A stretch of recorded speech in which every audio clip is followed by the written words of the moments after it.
एक गांव में एक मूर्तिकार रहा करता था। वो काफी खूबसूरत मूर्तियां बनाया करता था और इस काम से वो अच्छा कमा लेता था। उसे एक बेटा हुआ। उस बच्चे ने बचपन से ही मूर्तियां बनानी शुरू कर दी।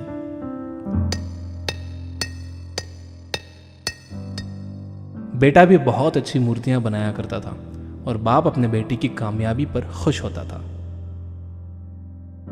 लेकिन हर बार बेटे की मूर्तियों में कोई ना कोई कमी निकाल दिया करता था। वो कहता था, बहुत अच्छा किया है, लेकिन अगली बार इस कमी को दूर करने की कोशिश करना। बेटा भी कोई शिकायत नहीं करता था। वो अपने बाप की सलाह पर अमल करते हुए अपनी मूर्तियों को और बेहतर करता रहा।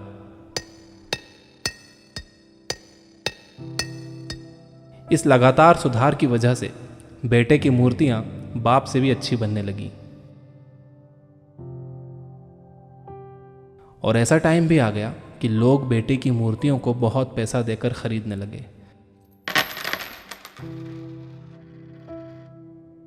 जबकि बाप की मूर्तियां उसकी पहली वाली कीमत पर ही बिकती रहीं।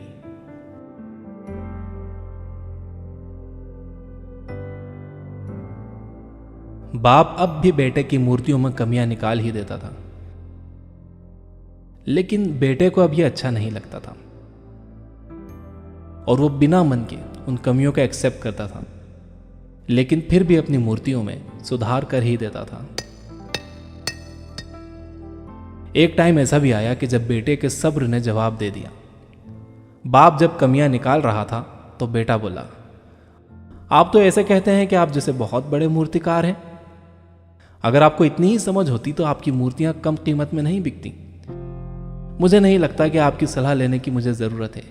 मेरी मूर्तियां परफेक्ट हैं। बाप ने बेटे की यह बात सुनी तो उसने बेटे को सलाह देना और उसकी मूर्तियों में कमियां निकालना बंद कर दिया।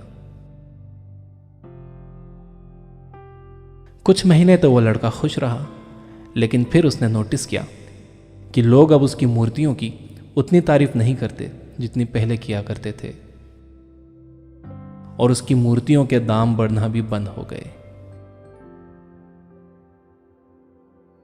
शुरू में तो बेटे को कुछ समझ नहीं आया, लेकिन फिर वो अपने बाप के पास गया और उसे इस समस्या के बारे में बताया।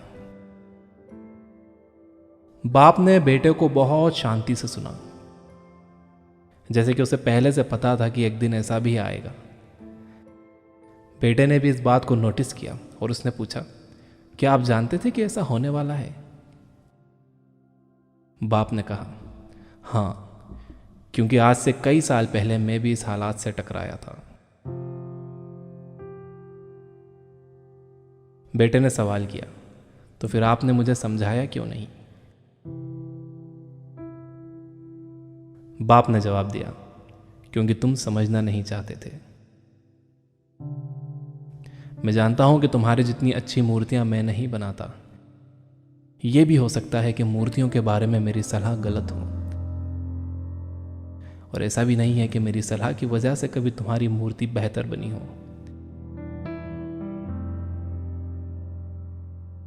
लेकिन जब मैं तुम्हारी मूर्तियों में कमियां दिखाता था, तब तुम अपनी बनाई मूर्तियों से सेटिस्फाई नहीं होते थे। तुम खुद को बेहतर करने की कोशिश करते थे और वही बेहतर होने की कोशिश तुम्हारी कामयाबी का कारण था। लेकिन जिस दिन तुम अपने काम से सेटिस्फाई हो गए और तुमने यह भी मान लिया कि अब इसमें और बेहतर होने की गुंजाइश ही नहीं है, तुम्हारी ग्रोथ भी रुक गई। और लोग हमेशा तुमसे बेहतर की उम्मीद करते हैं, और यही कारण है कि अब तुम्हारी मूर्तियों के लिए तुम्हारी तारीफ नहीं होती, ना ही उनके लिए तुम्हें ज्यादा पैसे मिलते हैं। बेटा थोड़ी देर चुप रहा, फिर उसने सवाल किया, तो अब मुझे क्या करना चाहिए? बाप ने एक लाइन में जवाब दिया, अनसेटिस्फाई होना सीख लो। मान लो कि तुम में हमेशा बेहतर होने की गुंजाइश बाकी है। यही एक बात तुम्हें हमेशा आगे बेहतर होने के लिए इंस्पायर करते रहेगी, तुम्हें हमेशा बेहतर बनाते रहेगी।